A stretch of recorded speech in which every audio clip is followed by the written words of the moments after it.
Hey, it's your boy, Sergeant Hooked on Henshins. So yeah, we are reviewing episode 12 of Kamen Rider Revice. Um, got a bit of um, no show with last episode where it was like, oh, here we go, we're gonna get Sakura transforming, and it didn't work.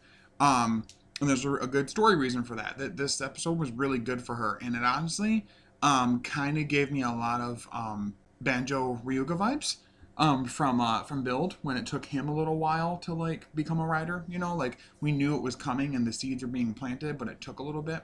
So, um, yeah, this episode was actually a lot of fun. We still are going with continuing the plot of the Planaria stamp thing that can like copy itself and give it to other people and all that. And that one other human guy who's working with the Deadmans.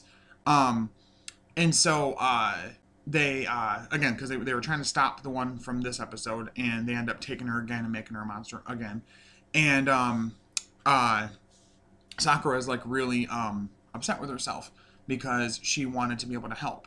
And Daiji is kind of a dick in this episode to her. Like, dude, you just a few episodes ago were being controlled by your own demon, and now you're gonna go after someone else because they messed up. Like, you caused a lot of havoc.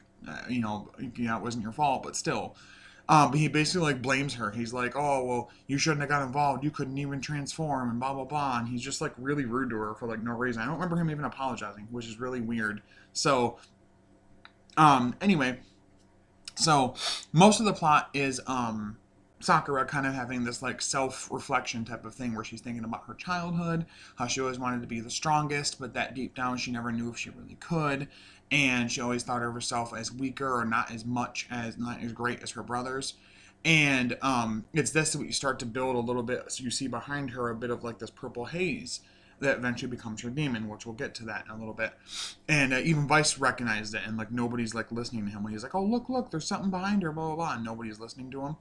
Um, so while that's going on, clearly Ikki and Vice and Daiji and Hiromi are trying to Kodota are trying to find the lady who has been contracted to the Planaria Vice stamp.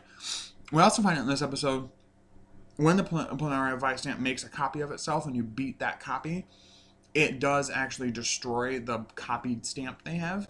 So that's just kind of an interesting like tidbit added on to everything here.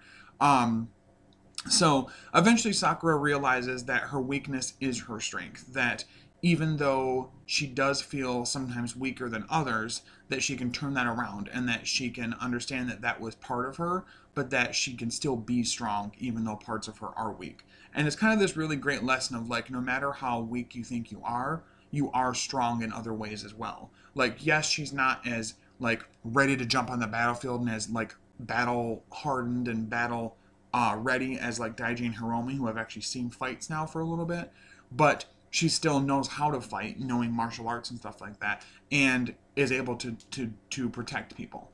And I like that she keeps reiterating on this fact of like protecting your family, and like even though they might not believe in you or whatever, you still want to be your best. And I like that there's this really strong focus on family, not only in our heroes in Ikki and Daiji and Sakura, but also to an extent in the Deadmans. There's a lot of bickering, like bickering siblings type of thing going on. And I like how much Aguilera is like rooting for Sakura. It's very odd because Sakura is definitely ruining their plans along with the rest of the other riders. So it's very interesting. But we do finally get her coming up to the battle. So Hiromi and Daiji are fighting, and randomly during the fight, Hiromi just like gives this random backstory that when he was a kid, he always liked superheroes and he always wanted one to save him, but it never happened. So he wanted to be a hero himself. And it's like this really quick like story thing about him. And I was like, can we just get a character focus episode, please, sir? um, but anyway, so they transform and fight, and they're kind of getting overwhelmed by the foot soldiers and the Planaria monster itself. And Ikki is trying to help as well, of course. And at one point, I believe the demon driver like malfunctions somehow and like shorts out and untransforms, unhensions, dehensions, demorphs, um, Kadota, which is really odd. I don't know why that happened. I'm hoping that we get more on that. He's the only person so far we've not seen a true demon come from, except for the first episode where the T-Rex demon came out of him when he tried to use the stamp. So I'm wondering if that's what's happening, is that the driver is like taking a toll on him because it's intended for somebody who has a demon, and because he doesn't anymore technically, that it's like taking a toll. I don't want him to die necessarily, nor do I really want the driver to just be passed around to different people. But it's interesting that it shorted out because this is the first time we've seen this happen. So Sakura comes in. Everybody's like, whoa, get out of here, blah, blah. She's like, no, I'll take care of this. And she puts the driver on, Cobra stamps, and she actually does her full transformation. Her henshin pose is sick, and the suit is beautiful. It is so well designed and so colorful, and it honestly doesn't even look like a rider suit. Like, that's how well designed it is that it almost doesn't look like a rider suit. Like, it does to an extent, but like it also looks like it's like transcended. So she transforms, and now we finally get the full physical manifestation of her demon. And her demon, and I'm calling it Love Cob, I think, because all it can say is love, and it's a cobra based thing, and it's this this giant like plushy cobra little thing that just goes around saying love, and it can't really even fight. And what it is it's the manifestation of her weakness, of her like issues, and like anything holding her back as a physical form. And I kind of like that. I think that's kind of cool. I don't know if they'll ever make it to where Love Cobb will be able to ever like fight or anything, but I do like it. And it's actually a really funny scene. Vice sees like Love Cobb getting like beat on by like all the foot soldiers, and he's like, I should probably help. He goes in to help. But anyway, Sakura is a badass and kicks the shit out of the monster in this one. And ends up doing her own rider kick and everything. So it was really cool. Really great debut. The henshin sequence is great. The, LIBERA up and all that. And the LIBERA driver, how it's just like a part of the Revice driver. Apparently, they make a mention in this episode that I caught that George mentions that it looks like a prototype he was working on that he threw out. So somehow, some way, somebody got that prototype and used it to... like completed it to make a full driver. It's not been clear who it was. I'm going to make my guess that it's either secretly George or that it's this other human guy with the Planaria stamp somehow. I don't know. We haven't really been told yet. We don't really know for sure if it was the dead man that did it or who did it. But anyway, so again, she transforms, she fights, she gets her own little, insert theme, and she's just doing awesome. I really, really like Sakura in this fight. She has really great moves. A lot of martial arts inspired moves, a lot of blocking and kicking, sweeps, stuff like that. Great punches, dodges. She's very quick too, and I like that. Yeah, so it seems that with the scans for the next few episodes and stuff, that Love Cobb, when she uses a different stamp with her LIBERA driver, or Rivera driver, however you call it, that it makes Love Cobb form into a weapon for her to use. There was one stamp she used, I think the Condor stamp, Kujaku stamp, which I think is Skyrider, I'm pretty sure, or maybe X, I don't know. And it makes Love Cobb into like a fan, I want to say, and then something else makes Love Cobb into like a bazooka of some kind. So it seems to be her shtick, is that when she uses a stamp, it turns Love Cobb into a weapon for her to use, whereas Demons uses a stamp and it gives them like an arm attachment or a leg attachment. And clearly we know Revi and Vice get the, armor pieces, and, Live/Evil gets, things based off the riders as well. So kind of cool, the design aesthetic and what we're doing with how the stamps work differently for everybody. But anyway, like I said, great fight. She ends up freeing the person and telling her, hey, your son is strong. You don't have to, put yourself out like this and try and do all these crazy things just to keep him safe, blah, blah, blah. Ends up working out, and then actually I think Daiji actually pleads to Phoenix, and Phoenix ends up paying for his surgery essentially and getting the kid, to be healthy and all that. So it all works out in the end. But yeah, it was overall a really fun episode. I think it was great to see Sakura finally accept that, like, sure, she can be strong, but, everybody has weakness. And I think Daiji was just going about it completely the wrong way to try to, like, show her that lesson. And I think that, like I said, it was a little much the way he was handling it. We do see in the preview for next episode, Evil coming back into it. So I don't know if that means that he's getting taken over by Kagero again, or if, like, when he starts to feel, like, certain negative emotions, it brings out Kagero.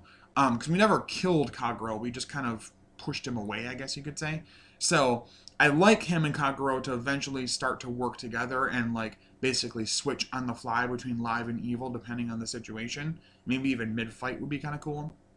Um, but yeah, so as far as this episode, I would probably give it a straight. Honestly, for a debut episode for a writer, I probably would give it a straight 10 out of 10. I really liked Sakura's form. I really liked her fighting style, her henshin sequence, her story leading up to transforming. And overall, I really liked her debut. I thought it was really, really strong. Again, it gave me Banjo Ryoga vibes, which builds one of my top 5 favorite rider seasons. So it gave me big, big, big Banjo Ryoga vibes. So coming up from the channel, we do have the next thing will be my Zenkaiju review for episode 37.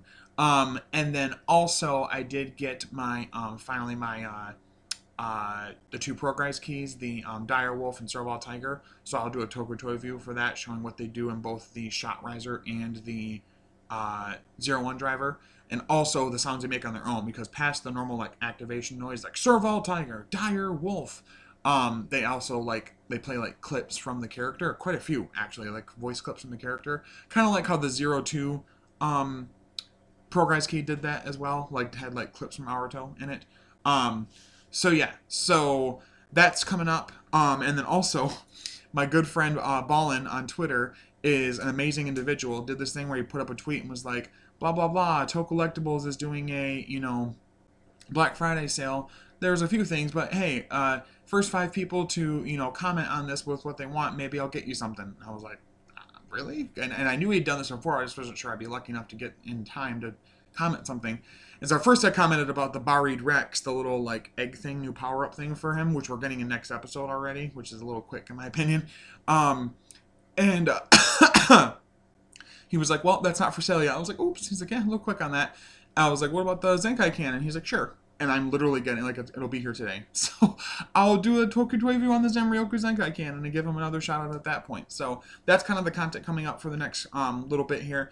If there is a pause at all, it's only because we are currently doing showings of our house and stuff with a new house, hopefully. So we will be in like the midst of moving pretty soon. So if there's a cut on content, that's why. And I'll try to do some catch-up reviews or something to kind of give my thoughts on things if I haven't had any time to.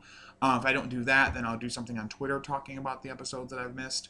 But yeah, I hope you guys enjoyed the content today. I hope you guys liked the review. What did you guys think of episode 12? What did you guys think about Sakura's debut, her story leading up to her first henshin, her henshin sequence, her fight, choreography, all that? What did you guys think about it? Did you love it? Did you hate it? Think it was middle? What do you think? Thank you guys so much for liking, subscribing, disliking, commenting, all that good stuff. I really appreciate you guys. We're at about 240 something subscribers, 345 something around there. So doing pretty well. I'm pretty impressed. I've never seen a jump in subscribers like this for myself ever since having the channel. It was like pretty much like a day or two or the week of changing over to Toku, so people were like, oh hey, and pfft, started subscribing. So I do appreciate you guys so much. But until next time, stay hooked on henshin. I'll talk to you later. Bye-bye.